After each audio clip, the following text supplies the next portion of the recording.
My Missing Piece, a collection of stories from amputees for anyone navigating loss, reclaiming strength, and redefining possibility. The Amputee Center and Ohio University's College of Health Sciences and Professions are proud to collaborate in launching an innovative podcast series that highlights resilience, empowerment, and community. This partnership unites expertise in education and rehabilitation to amplify the voices of amputees, share inspiring stories, and foster meaningful conversations on accessibility and well-being. By leveraging the Amputee Center's deep-rooted commitment to advocacy and CHSP's studio resources, this initiative will serve as a platform for education, inclusion, and support for individuals navigating life after losing a limb. We are excited to bring this vision to life and create lasting impact together. What I want you to do is just talk to me a little bit about life before the amputation. Life before the amputation, I was very, very active. I was a hairdresser for 15 years. I would go, I'd like to travel, spend time with my friends, my family. I love to be near water. So you've always lived here in southeastern Ohio? I have. I've lived here. We moved to Ohio when I was 5. Okay. I was born in Kentucky. And then we moved up here, like I said, when I was 5. I started kindergarten and went all throughout school and have stayed pretty much in the same area the whole entire time. Mm-hmm. So, like high school, what was that like typical around here? Did you play sports? Did you have? I was a varsity softball player, 9th through 12th grade. I was a pitcher. I was an outfielder. They used me for my batting abilities a lot. I was a designated hitter a lot. That was my favorite thing to do. That was my absolute favorite thing to do.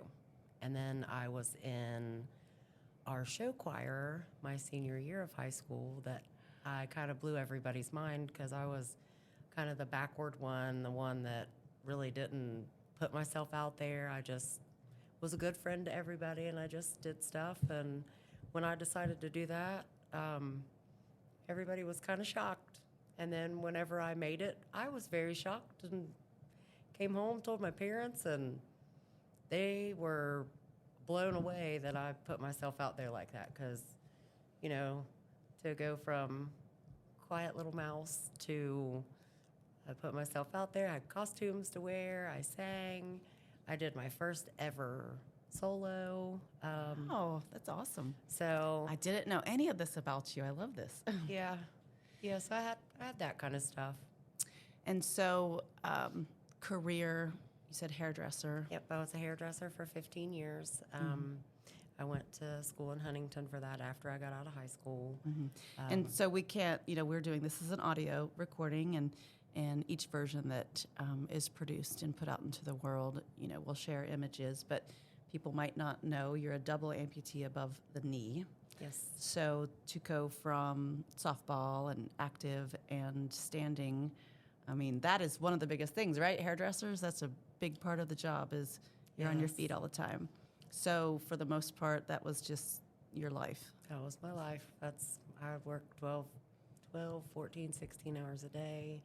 And then I started having issues, and I would go in and have procedures done, get out of the hospital and get home at like 8 o'clock at night on a Thursday, and I would be up and 45 minutes away from home at work at 8 o'clock in the morning to open up, and I'd work a 10-hour shift right after I just got out of the hospital. Would you like to expand, like what were the initial issues that you had with your legs? I have a blood clotting disorder. It's factor V Leiden. I'm also diabetic. I also have vascular disease. And these were things that we had no idea until I just started having some trouble. And Then they started doing some different interventions. In the last 10 years, I have been put under anesthesia 52 times. I consider myself pretty blessed to be here. Took me a long time to get to that point, but I consider myself pretty blessed. So did they say, you know, it was something you just thought, well, it's just because I stand a lot, like you just kind of was not sure what was going on with your body? Well, it was kind of weird because whenever, you know, they started talking to me about it and stuff, I have always gotten cramps in my calves that have just absolutely like flattened my calves out. I've had those since I was probably 12 years old. Never thought a thing about it. Then when they started explaining some different things that were going on, I just got diagnosed late in life. If we would have realized what was going on, we could have maybe prolonged me losing my legs, maybe not. But they did the interventions, I did medicine, all kinds of different things. And then eventually, all people do this, I'm sure. I'm so sure of this. We were shucking corn, my mom and I. And, you know, like most normal people, I'm using a butcher knife to cut the end off instead of just breaking it off. And I dropped the butcher knife and I hit my pinky toe on my right foot. Didn't feel anything, didn't realize. And then I looked down and I'm like, oh gosh, where's all this blood coming from? And I'm like, oh, that's what happened when I dropped the knife, but I didn't feel it. I tried to take care of it myself, thought that I could, ended up going to the hospital, found out I had gangrene, so I lost my pinky toe from that. So that was my first amputation. And then... So you were already probably had feeling loss, but didn't it happen, progress slowly? Yes. And you didn't realize it? Okay. Yeah. And then 2 months after that, I ended up with osteomyelitis, which is a bone infection, and they had to take off my next toe. So I walked around for a long time with 3 toes, and that was devastating in one way to me, but I was still rocking the flip-flops, wasn't trying to hide it. And then I went and I had to have bypass surgery because I was full of blood clots. And so they were trying to fix that. Had the bypass surgery in 2019. And then we figured that that would be the side that I would have the trouble with, and it was not. I ended up in 2020 amongst all of the stuff with COVID. I went into the hospital in June, and I was amputated to midway of my calf on my left side. Got home from the hospital after I was in the hospital for 2 weeks. Tried to stand up in the middle of the night, not realizing for 40 years, you know, I'd had my whole leg, and then I didn't. I fell, ended up with a compound fracture. We had to wait 6 weeks to do surgery. So then I got amputated on my left side to 2 inches below my knee. And then 2 weeks later, I was having a lot of pain, a lot of discoloration. Contacted my doctor, sent him pictures, and he says, I'll meet you in the ER. I go to Columbus to the ER, and while I'm there, they did some tests. I again had osteomyelitis. So I had the option of he could just go in and clean that bone infection out, or they could go ahead and amputate me above the knee. I looked at him and I said, if you take me to above my knee, will I ever be able to walk again? I have an 8-year-old niece. And he says, you absolutely will, but it'll be the hardest thing that you've ever had to do. I said, then cut me above my knee.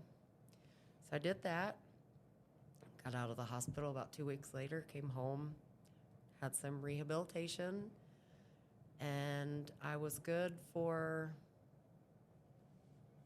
4 years. 3 years. I was good for 3 years. So, I'm sorry, was that on your right side? That was my left side. Left above the knee, and you had a prosthetic leg? Yep, I got my prosthetic leg. Finally learned how to walk with that without a cane or without anything. And then probably 6 months later, I was having a lot of pain in my right side. So they called me in to come and have some testing done. I had the testing done, then went to the doctor's appointment, and I didn't get to come home. I had 5 surgeries in 4 days. They tried to do bypass on my right side. They tried a bunch of different things, and ultimately it came to I became a bilateral AK, and that would be above knee. So I'm above knee on both sides. I went to go get prosthetic legs, and they put me in these little shorties. I didn't do well in those because they were always just not quite right. And of course, I was frustrated. I was mad. I was pissed off at the world, really. That was because I thought that my life was over. I had just lost my second leg, and I was never going to be able to walk again. Here I am. I can walk, not a lot, but I can walk. So let's talk about that the emotional toll.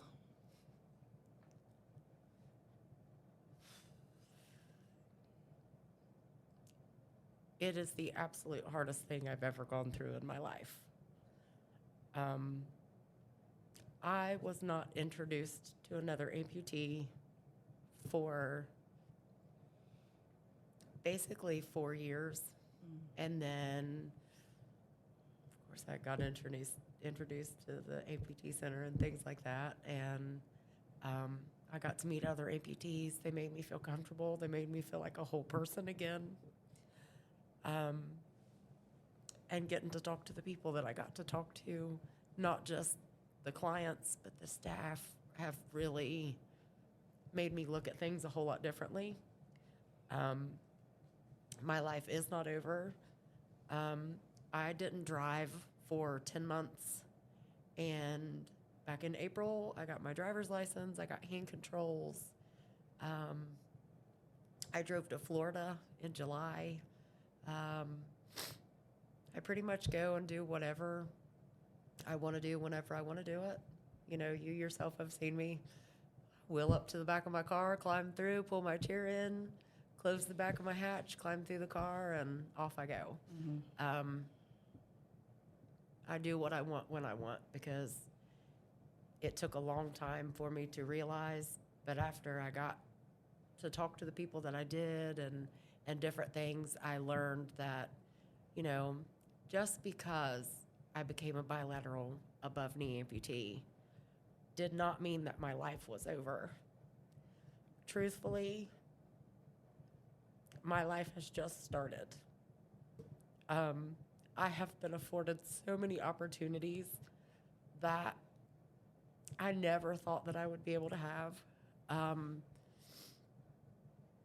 Like I said, with getting my driver's license, doing the things that I do, I've learned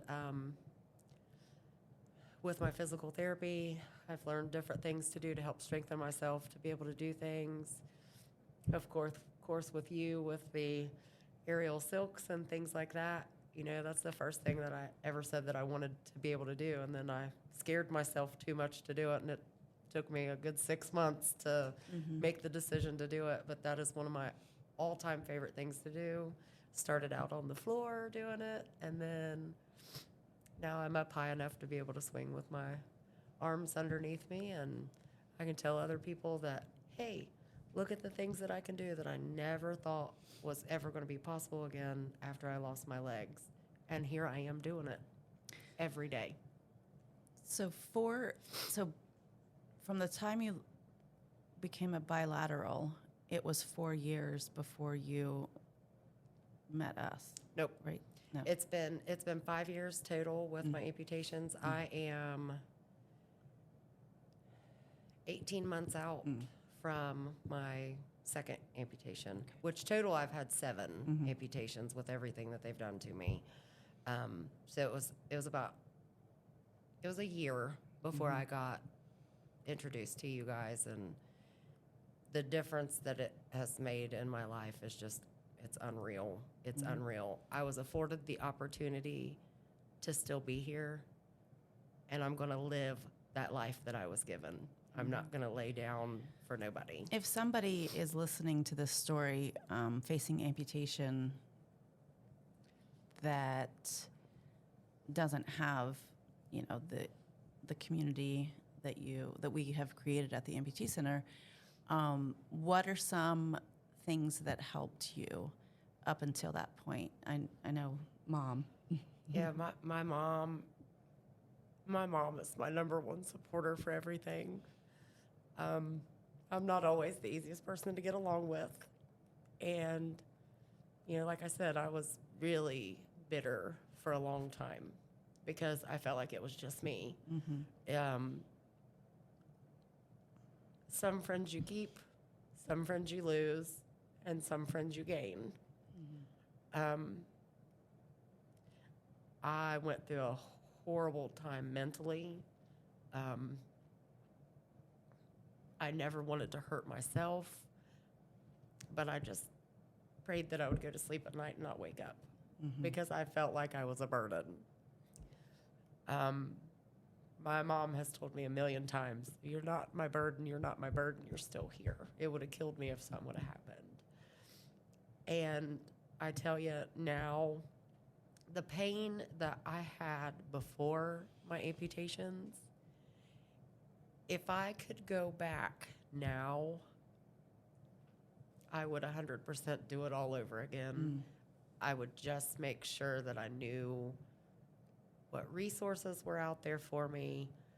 I would have approached things a little bit differently to try to find things to help myself instead of wallowing in my own self-pity for a long time. I think the suggestion for the podcast studio is a box of tissues. Yes.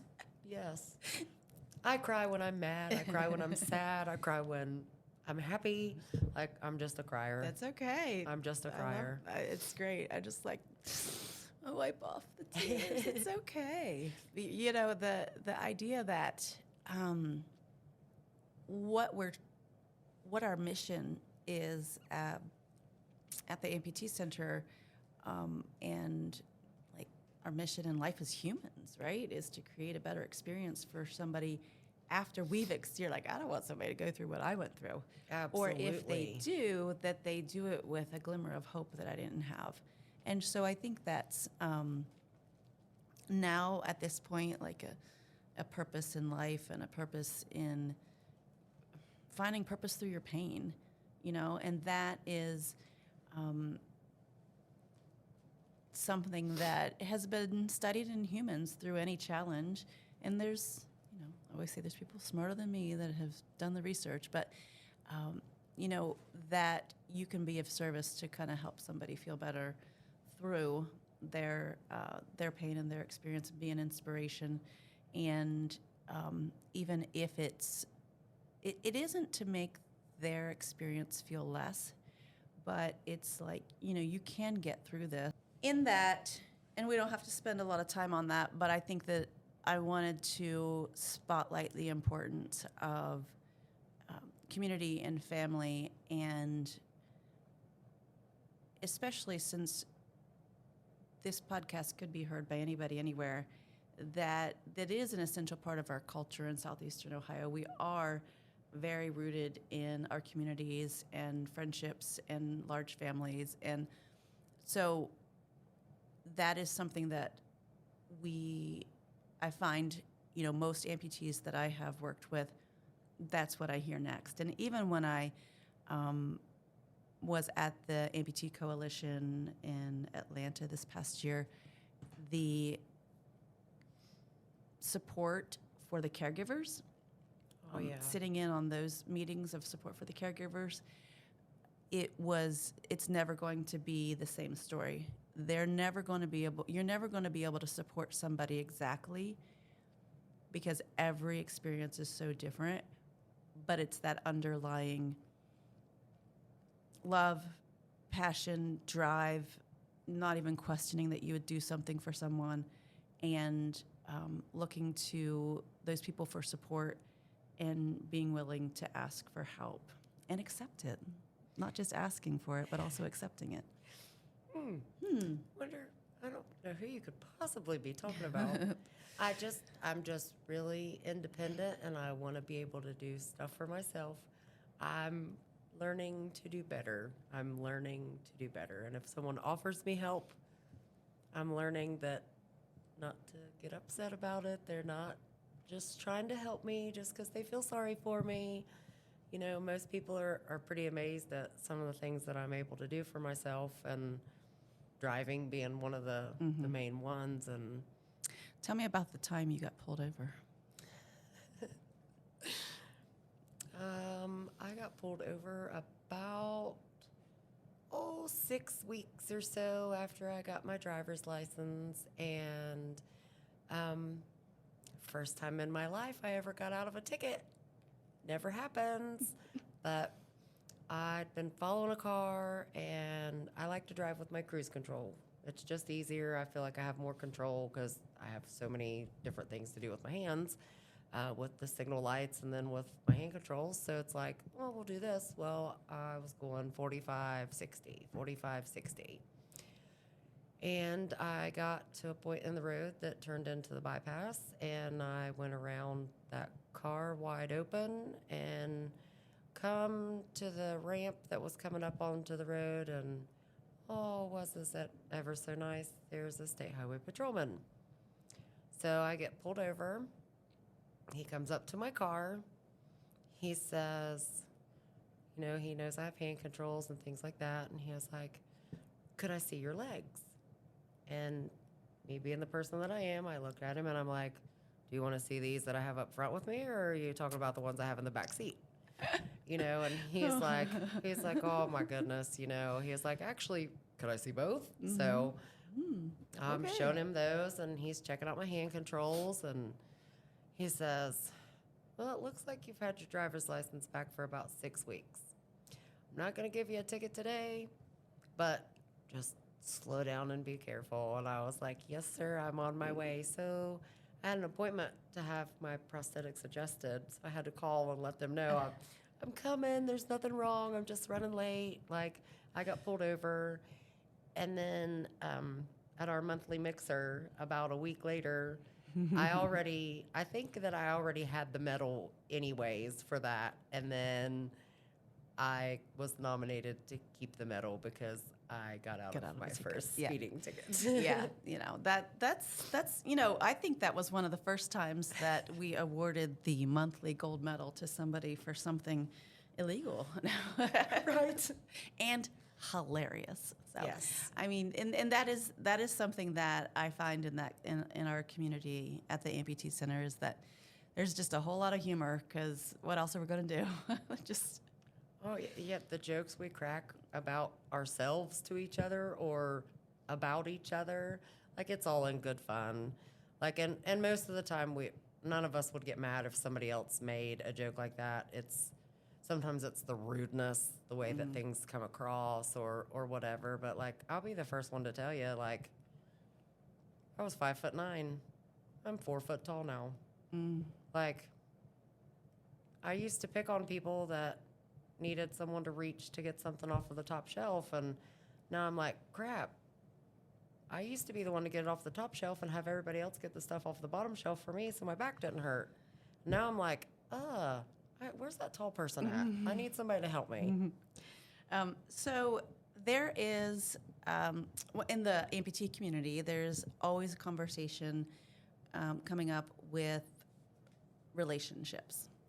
And when I look at the community that I work with on a daily basis, there is a large span of everything from long-term relationships to people who are single and people who begin to date after the amputation. So I would like to just kind of hear a little bit about your relationship and how that progressed with your amputation journey. I'm very fortunate. I have been with my partner since 2007. Again, lost my first leg in 2020.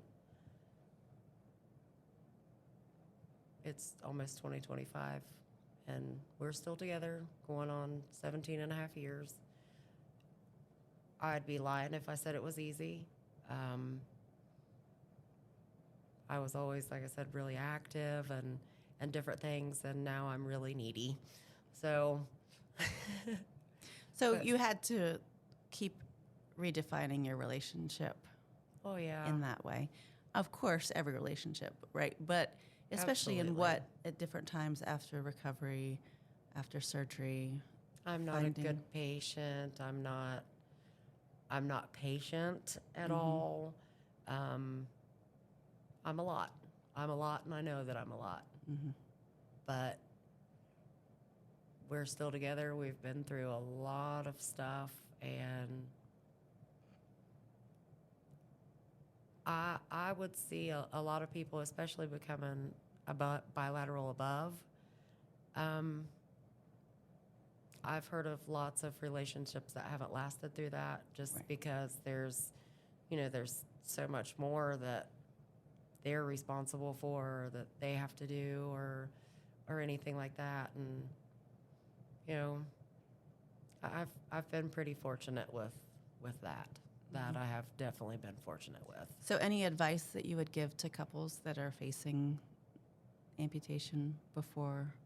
Because you were together and she was there and knew the whole journey. Yeah. So Fight for it. Fight for it. There's going to be days that you're going to fight. There are going to be days that you both get mad at each other for different things and stuff. But, all in all, just fight for it.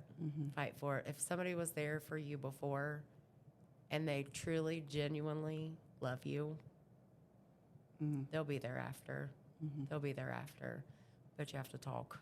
You have to talk, and you have to be willing to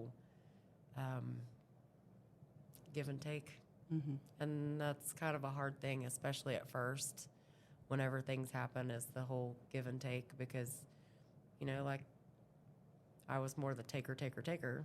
And so if Tina was here with us right now, what would she say has been the most rewarding part of this journey? to see where I started and to know how hard I have worked to get to where I am today. I don't see that myself sometimes. It's really hard. But I definitely would say it was where I started to where I am now. I believe you on that one. I see it too. So in your daily life, give me a day. What is your day? Step by step. I get up. Usually, my mom will make me breakfast sometimes, or sometimes I will. Get my shower, get ready. So shower. How Oh. is that adapted? I have a shower chair. However, I do not use that. I wheel my chair up to the side of the bathtub, put a towel down, scoot onto the side of the bathtub, pivot myself around to hold my hand on the back of the bathtub, and then on the side where I was sitting, swing myself down into the bathtub, get my bath, let the water out, and then climb back out the same way that I got in, get in my chair, dry off, and go dress myself. I can pretty well. I can do everything for myself. Occasionally, I might have to have some help, but not usually. I dress myself, and then I'll come back in, and I do most of our cooking. If I don't, of course, my mom does. But I do a lot of, those were things that I wanted to do. I bake, I cook. I go to the grocery store. I Mhm. mean, like I do pretty much everything is back to normal, whatever normal is, Mhm. because I don't think there's a single person on the face of this earth that could classify themselves as normal. Right. What is that? Um, but again, I'll load myself in my car if I need to leave. I go down the ramp, put my chair up against the back of my car, climb in, climb through, close everything down, and just go wherever I want. And then whenever I get places, do the opposite, get myself back out of the car. And You know that's pretty amazing, right? yeah, I've been told that a few times. I don't know how long I'm going to be able to do the climbing through the back and Mhm. loading my wheelchair, because this wheelchair is killing my back. But Mhm. as long as I can, that's what I'm going to continue to do. Like, even if I have someone with me, 9 times out of 10, you're not helping me with that. I'm going to do that myself. So the issues that you had medically that came because of the blood disorder, what does your future look like medically? Do they feel like have you been told that like the double amputation is this is where you are? I mean, you're the number of surgeries and the number of issues, and you kept getting hit with stuff. I've never really thought about this before in interacting with you, but are you like medically at least in a space that you feel like you're I'm in a stable spot right now. Mhm. I am in a stable spot right now. Um, there could come a time that I have to end up having revision surgery on them. Mhm. Um, I've already decided that the doctor and I are probably going to argue over it if I have to have a revision surgery. I have already been put under 52 times. Mhm. We got a one and done. You're going to do them both at the same time, so I'm only under one time. I only have one recovery time, one time to go through therapy, and then get myself back up in my prosthetics, because ultimately that's my goal, is to walk. I'm probably always going to have my wheelchair for days that I get tired, because if I said that it was easy, I would be lying to you. It is not easy. That doctor that told me when I lost the first one that it was the hardest thing I would ever do in my life, amazingly enough, did my second surgery. And when I went in to get my staples out, I said, "So what do you think my chances are of walking now?" And he said, "Well, when I took the first one, I told you that was going to be the hardest thing you ever had to do in your life. I lied. This is." And he's telling the truth. It might be hard, but it's worth it. It's worth it. And I'd say the hardest thing for me being an amputee, I'm slowly learning how to control my reaction to some of the rudeness that you get, some of the comments that you'll hear people say. And I'm loud, so they definitely hear me when I say what I need to say. But I'm learning to do better and not have such a horrible reaction to how you get treated sometimes, because you are different. So I noticed today you were wearing jeans, which, so just a little talk of like what is that like for you when even fashion? I mean, we've had people come in and ask and want to know like pre-surgery, like what am I gonna wear? How am I gonna deal with this? It's tough. For the longest time, like when I had the one leg, we left one side of my pants and we'd cut off the other. That way I could still get to the plug that held the suction onto my leg and be able to get my leg off and stuff easier. Now I've got a lot of leggings that my mom had sewn the bottom up while I was healing, and now I'm kind of trying to get back into as normal clothes as I can. I wear a lot of dresses, which thankfully I've always been a person that I like to wear dresses. But it's hard. It's hard to get things to fit you right in your thighs, because the socket is bigger and they're awkward, and you know, sometimes they don't fit quite right. And then, like today, Kat says I have on jeans, but I have on capri pants. But they work. They work.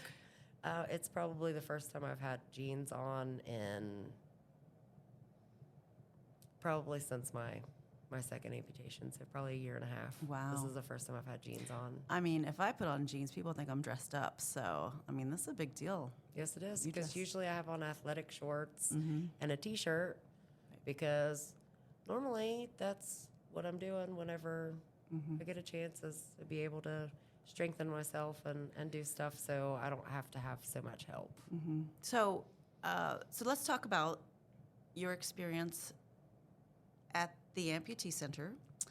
And so I'll kind of lead up to this in that on Thursdays from 1 to 4, we have peer support, more just open hours, and we always make sure that there's at least one amputee there ready to welcome anyone. And sometimes it turns into, great conversation. Sometimes there's puzzles happening, activities, playing cards, eating popcorn.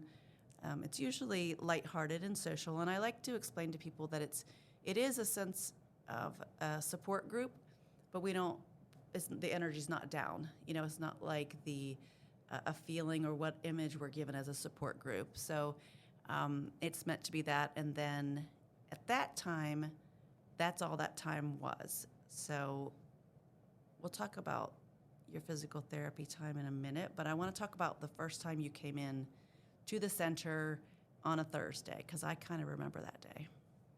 The very first time I came in, my mom was with me, and Jim was the first person that I met.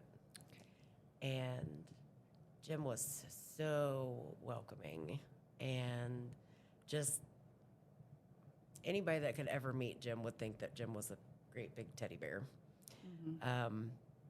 He's very supportive. He has the most calm voice that you could ever have to deal with. He sat with me and talked to me about different things, and it was a really emotional time for me because, again, I had never been around any other amputees, so he was the first one that I met. And I probably talked with him for an hour. There were probably, I would say the first time that I came, there were probably 10 other amputees there. And I left that day with everybody's phone number and encouraging words. I think I waited a couple of weeks maybe to go back because I had such an emotional time. I wasn't sure how I was going to handle that. But then once I started going weekly. I have made some of the best friends that you could possibly make there, because they 100% understand just exactly what you're going through, and you don't feel like an outsider, an outcast, or like you have people constantly sitting around whispering about you. Like, we joke and carry on, and we just have a good time. And we all need that. I think there's the value of the peer support in the same space, and even if there's family members that are in the space, the majority of the room is the amputees, and I really try to stay back to allow you all to have whatever conversation you're having, because no matter what I do, and of course there's a lot that I do, but it's not ever going to be in a space of true understanding of your experience. I actually compared it to having a C-section, where I had children and didn't need a C-section, and then I had one, and afterwards I was like, I could never have a conversation with somebody who hasn't in this category, because you can't relate. It's such a life-changing experience, and you just gain a different empathy. So when I have an amputee talking to me, I try to keep in that mind frame of that I can offer so many things, but that I'm always thinking, what's going to be another amputee they can talk to, privately or text or call, to find that sense of understanding that a professionals around you, we can only do so much. We can care all day long, but we're not going to get that piece. So I think that this is a really important point. Is the peer support is so important beyond anything. Peer support along with the story, which is why we're doing this in the storytelling, is because Jim, as you mentioned, his experience, it was similar over and over, medical problems, slow process, right? Where, I'll explain to people sometimes, if it's an accident, if you wake up and you're told your leg, or, you're going to lose a limb. So again, that's a different experience that you wouldn't be able to relate to because you did Right. have time to mentally prepare for each thing and for each amputation and each step of it. It doesn't make light of it. It doesn't make it any better, but it is a different mindset that you were able to even make adaptations at home, or you were able to, your mom could prepare for that thought of like, okay, this is what's going to have to change. So now on those Thursdays, we have our physical therapist there. So at the same time of the open hours, it kind of overlaps. So I will tell you my perspective of that experience, because the physical therapy also happens on Tuesdays, which is more quiet at the center, and then it happens on Thursdays where there's more foot traffic or wheel traffic, as we would say, that it did cause me pause as we scheduled that. But I find that it just means on Thursday you have a cheering section. I agree. And so the ones who are doing their physical therapy in the space where people are coming in just for peer support and visiting, we kind of leave you alone with the physical therapist, but that when you have that moment and you go, okay, I'm ready for someone to cheer me on. And yesterday you were up on both legs and suddenly, whether you wanted the spotlight or not, it was going to happen at least for a good 45 seconds where everybody was like tuned in, watching you on both legs, watching you take a couple steps. Yes. And then it went back to regular conversation about the weather, right? So, Yep. so if you could just speak a little bit about your experience with the physical therapy clinics that are offered there. They're wonderful. I really like it because, of course, Stacia knows me well enough now after this time that I like to be pushed. I like to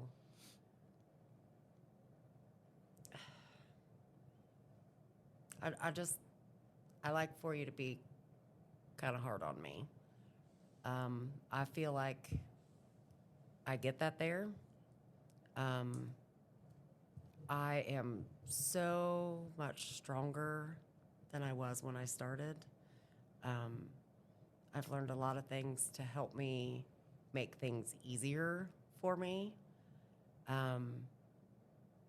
It's a great experience because, like you said, there's not a whole lot of noise on Tuesday and things like that, but then Thursday you've got your cheering crowd, and it really means a lot to be able to do things because I think that we all inspire each other. We do, and you specifically, because yesterday there was a patient who Asked for me to come in Yep. because she was standing also, for the first time. Yep, she's just like me, also bilateral AK, and she asked for me to come in, and I was so proud of her for, in the short time for her, that she's pushed and done the things that she has, and it meant so very much to me that she wanted to share such a special moment with me. Right. Yeah, that was pretty cool moment to witness. Yeah. So I think that what the advantages I have found in when me as a movement instructor, and taking my background from martial arts and yoga and fitness and Stacia's background was physical therapy. She and I are really both amazing in our worlds, but I can't do what she does, and she doesn't know all the little things that I know. And so when we get together and we can make those changes, even like the examples of getting you to be able to get up into your chair, or just changing your body movement in a way that would be more of a yoga cue, Yes. that like to think about, moving from your navel and lifting your hips up before the rest of your body. And so the benefit for everyone, like the greater good that comes from this, is that whatever struggle that you feel like you are, I'm going to quotation this, burden on anyone, especially in our office and in our environment, that what I want amputees to understand coming in and as this community grows, is that actually you're making us better at our job.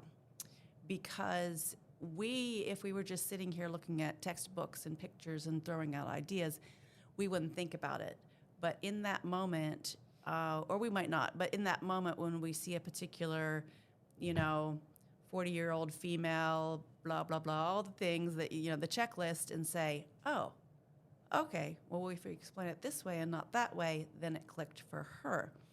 So in the future, that makes us better, and maybe with someone in the future, we'll get to that point in 2 months with them instead of 3 months that it took with you, right? Right. So that is so important of a message that has been showing up for me, is that every time that somebody, maybe says, oh, I don't want you to have to worry about me. It's like, no, actually, you're helping me. You're helping me learn each person and how I can maybe explain something differently. And I think that's more valuable than any of us understand, even now. Like the me 2 years from now is going to be like, oh, that actually was, golden, and it just felt like maybe just a rough day at the center, and then it turns into something that is laying the groundwork for an amazing supportive community. Definitely. That can be anywhere. I think for me, meaning needs to be anywhere, needs to be in every town. During our podcast with Andy, before they moved here, Shannon, his partner, said, we just thought every town had an amputee center, right? And then when we were at the Amputee Coalition conference in Atlanta, all these people, as I'm watching them leave, because you just make great connections and everybody is so happy to be in a supportive community. And I had this sadness for all of them, because they don't get to come back to what we have. The other amputees that were with me that traveled, Dory and Marley and Carrie, I had this, it was a sadness that comes from the Passion Project, right? Of like, this is why the work we're doing is so important. And it's not just for who we can help today or have a breakthrough during one physical therapy session. It's that we're taking a bigger idea that's just an idea, and somehow we're going to make it accessible to everybody. And so our founding board member, Nancy, that really was where she was inspired, is she went to the Amputee Coalition, and Okay. and that is where she was there, and when she came back, she was like, how can I create all of these little experiences for people in the community who will never be able to travel to the conference? And so that's where we have line dancing and ballroom dancing and Tai Chi and yoga and bungee fitness and aerial yoga, and really fun experiences that bring together a sense of community. And in that moment, limb loss and limb difference don't matter. In that moment, we're all laughing and having a good time. And if we can give somebody that gift of escape for a moment, where what we're doing is not focusing on that, what we're doing is just humans having a great time together. And the benefit of it is, oh, their mental health is better, their physical health is better, they're walking better on their prosthetic. So it's a really big idea, but I think that's where we're coming down to. It's seeing it coming to fruition, even in recording these stories. And so it's so important that even parts of your story that you may just be like, well, that's just how it happened. It's like, no, this is really important to this progress. So it's not that I'm trying to make this a positive thing and not feel like you have this huge obligation, but I just want you to know, like, each step that you take is important for all of us. And I do remember the first day you came in because you were back on the blue therapy table, and there was a lot going on that day. And there was some aerial silks out, and I think maybe Marley was doing some stuff on them. And there was a suggestion of putting you in the silks. And, I'm the one who brought, the silks program to the center. And I was like, no, not today. I was like, do not put her in there today, because I could just tell how overwhelmed you were. And it would have been fine either way, but I just knew that it would be such an emotional experience when you finally get that. And we did, it was a beautiful progression of baby steps of just sitting and feeling the swing motion, Yes. Using your upper body strength to lift you. And then, of course, finally hanging you upside down. Heck yeah, my favorite all-time thing to do. My favorite thing to do. That's awesome. So anything else you want to speak on when it comes to the amputee center itself in your life? Coming there is just, coming there was a lifesaver for me. I drive an hour and 20 minutes to get there 2 to 3 times a week. There's nothing else like it. I've done other therapies. I've done all kinds of things. And the way that things are made adaptive for us is unreal. Every single community should have something like this, because there are a lot of us amputees around. There are a lot. I was unaware of just how much until I became one myself. And, some amputees are pretty hard to pick out. If they've got on long pants, you don't have any idea. Mm-hmm. I started noticing things a little bit more after my own experiences. And once I came up there, just the people, the calmness of everyone, the opportunities that were offered. Most people would look at me and be like, you're crazy. And I might be.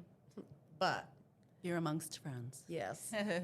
I've learned so many things to make my life easier and better by being there and learning from other people. And I could not be any more pleased with the people that have been put in my life. I love you, Kat. I've told you a million times, sometimes you're my calm. You always know what to say to me. You always know what to do. You guys know I am my own worst enemy, my hardest critic. But you guys always make me remember why I'm there. And I couldn't imagine not having this place in my life now. This podcast studio needs a tissue box. 100%. I'll leave that in. So something to note with the nonprofit is that we are a nonprofit that serves people with limb loss and limb difference. We were able to get our start because of the space that was available where Miller's Prosthetics do see patients. But anybody, any prosthetic provider, do not have to be a patient of Miller's to come in.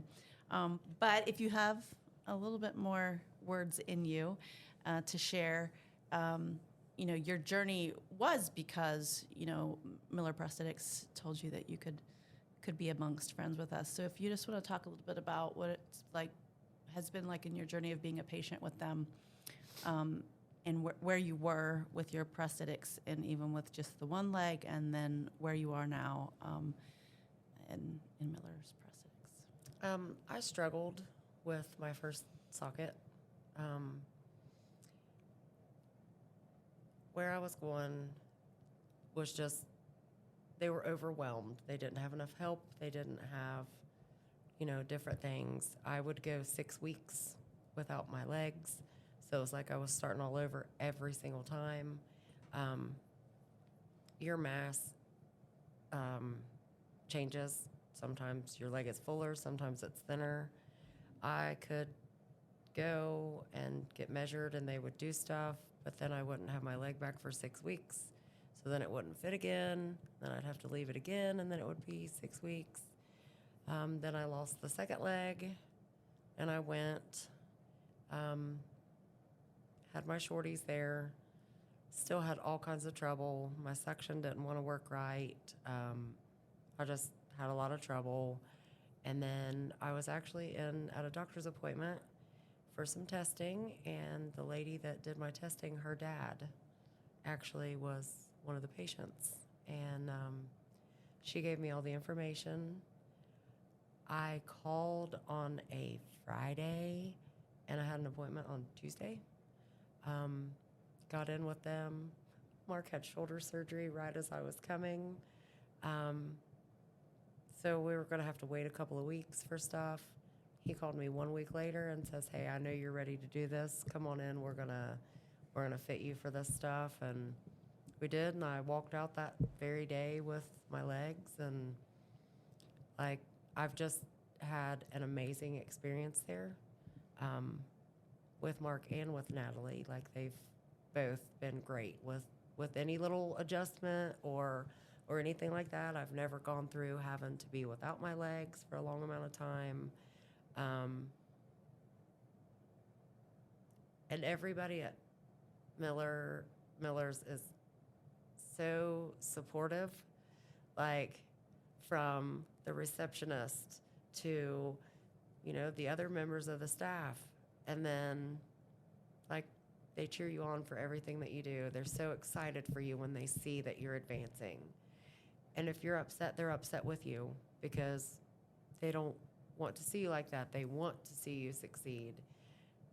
And with them and the Amputee Center, I couldn't have possibly got in with any better people to support me through this journey in my life. And I would recommend them to anybody. That's the place to be. Especially after his shoulder surgery. Yeah. That's great. So one more thing that I wanted to speak on because, and I'll just relate this story that will kind of lead up to this in life and parenting. And I know when you lost your first leg, your concern was to still be able to be a part of your niece's life and be active. And when Andy had lost his leg and then, at a young age and married and had kids. And when I asked him, I was asking him because I wanted a story about being an amputee dad. And he said, "Oh, the first time she left me, I realized she hadn't shown me how to change the diaper." Like, his response had nothing to do with or without a leg, right? His response was just relatable to any concern of just childcare that happens. And I know that you have a little guy that you've cared for as a baby, who's now crawling, and we've got to meet him and see you get down out of your wheelchair and crawl around with him and put him up in the wheelchair and move around. So just for a moment, I think I want you to talk about what it is to care for this baby, now almost a toddler. Of course, there's love. Of course you love him and you want to see him have the best childhood. What is it in adapting little adaptations that you've made? What have you found that's worked best with taking care of a baby with 2 missing legs? Yeah, I never really thought that I would ever have the opportunity to do that, for one. But I don't have a lot of lap space. And, like when he was 8 weeks old, like, it was really easy for me to be able to do just anything with him because he was a tiny little guy. Now he's definitely more active at 10 months. And I get in the floor with him. Every bit of his care I can do. The only thing that I am unable to do for him is to be able to put him in my car myself. But I will eventually be able to do that too, because he's going to be walking and he can help me out. But this little guy has, he's pushed me to do things I never thought I could do. There's no, I can't. There's a, how am I going to do this? Let's sit here and think about this for a minute. And for the most part, I can take care of any need that he needs. I can't get up and down the ramp with him. He rides with me in the wheelchair. I did witness that. And That was pretty amazing. Like, he holds on. He doesn't try to jump out or anything like that. It's kind of cute because we'll go in Walmart, and where my stumps in on my chair is right where he's sitting on my lap and his little knees bend. So I look like I've got these little teeny tiny little munchkin legs and feet kicking all the time. And I'll have people looking at me like, how do you take care of this baby? Well, basically the same way that you take care of any child. You do what you have to do. I just had to learn to do it a little bit different, but I'm able to. I think that's important to speak on, and that is there's other relatable stories that I've heard of going through pregnancy with limb loss, and when I move around with my youngest and my grandbaby, I immediately think, what would I do if I had to make that change and adjustment? And it's not that it has to be spotlighted, but I think, again, it is more of a resource to say, adaptation. How do we make the change to make this work in this moment? And then, the first 3 years of his life, you're going to keep making adaptations. At a certain point, it'll flatten out, but as he walks and he runs and all of those things, which is super exciting. Yeah, those are things that are kind of scary to me when he starts the climbing. And like, we just recently had to lower him from, when he spends the night with us, we had to lower him from having the bassinet in the top of his playpen to now he's in the bottom of the playpen. Well, guess who can't get him out of the playpen by themselves? That's me. Unless they want to get me out of the playpen too, because I'm just going to flip right on over in there with him. But I can get him out. He'll stand up for me now, but to actually put him down in it to take a nap or something, I can't do that. It's too deep. But he doesn't seem to mind. He doesn't really notice. And I'm kind of thankful for that, because he's going to be the one child in my life that never knew me any other way. This is the only way that he knows me. And I'm still going to chase after him, whether I've got my legs on, whether I'm in my chair, or whether I'm booty scooting, trying to keep up with him. Like, I'm always going to do whatever I can. And I hope once he gets big enough to actually realize I am a little different, that he still doesn't really notice it, So when, of course, the support of your family and the people that, are in and around your home, other than that, what's been the single biggest inspiration you've had?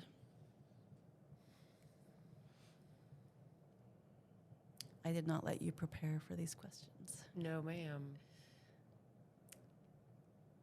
I honestly would have to say that my biggest inspiration on stuff is just everyone that I've had the opportunity to meet that's like me, that they never sat down and gave up. They fought hard for what they have. And they push me to be a better and stronger person by watching them achieve goals that, these are things that I never thought that I would be able to do. And it's not always necessarily just the amputees that are the biggest inspiration to me. It's the time that others take to teach me how to make myself better, how to do things easier. And I would really say the Amputee Center has been my biggest inspiration. I did not lead towards that, so thank you. It really has. The Amputee Center has really been my biggest inspiration. So if my mom would talk, she would tell you that, but she's being a little shy today. I'm reading her face, picking every question from her face. So what does your future look like? My future looks like I'm going to be walking. My future looks like I am going to do just as I do now, and I'm going to live my life to the best of my ability with the least amount of negativity. There's not a lot of room for negativity whenever you're trying to accomplish goals that I absolutely refuse to set for myself, but that's beside the point too. But my life is going to be okay. Everything is going to be just as I ever planned it whenever I was a child. What do you want to be when you grow up? I want to be a motivational speaker. I've always been kind of backward, but I want to be a motivational speaker because I don't want to see someone else go through what I've gone through without the support. I want to be there to help others. I want to be able to go and just tell them just because you lost your leg doesn't mean that your life is over. Or just because you lost your arm or a finger or a toe or really anything, your life isn't over. And I want to be that one person that helps someone come to that realization. I don't care if it's one person, then I accomplished my goal. Thank you for listening to this episode of My Missing Piece. Be sure to like and subscribe on your favorite podcast platform and join the conversation. Let's rewrite the narrative together.